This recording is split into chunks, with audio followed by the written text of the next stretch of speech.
Happy Raja two all. ଆଜି ହେଲା ରଜ, ଆଉ ରଜରେ ପୋଡ଼ ପିଠା ନହେଲେ ଓଡ଼ିଆ ଘରର ରଜ କମ୍ପ୍ଲିଟ୍ ହେବନି। ଆଉ ସେଥିପାଇଁ ଆମ ଘରେ ହେଇଛି ଗୋଟେ ସ୍ପେଶିଆଲ୍ କ୍ଷୀର ପୋଡ଼ ପିଠା। ଚାଲନ୍ତୁ ଆପଣମାନଙ୍କୁ ଦେଖେଇବି। ଏ କ୍ଷୀର ପୋଡ଼ ପିଠାଟାକୁ ଆମ ବାଇଣୀ କରିଛି। ଏବେ କାଟିକି ସମସ୍ତଙ୍କୁ ଦେବ ଏ ପୋଡ଼ ପିଠା, ଆଉ ବାପା ଟେଷ୍ଟ କରିକିନା କହିବେ କେମିତିଆ ହେଇଛି। ବର୍ତ୍ତମାନ ଆମର ବାଇଣୀ ପୋଡ଼ ପିଠାଟାକୁ କାଟିକି ସର୍ଭ କରିବ। କାଜୁଲି ଆମର ସର୍ଭ କରିବେ ନେଇକି ବାପାଙ୍କୁ।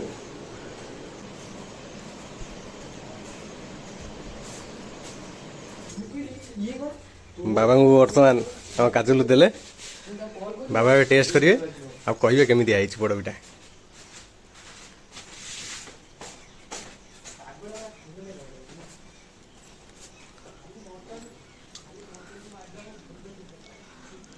Very good.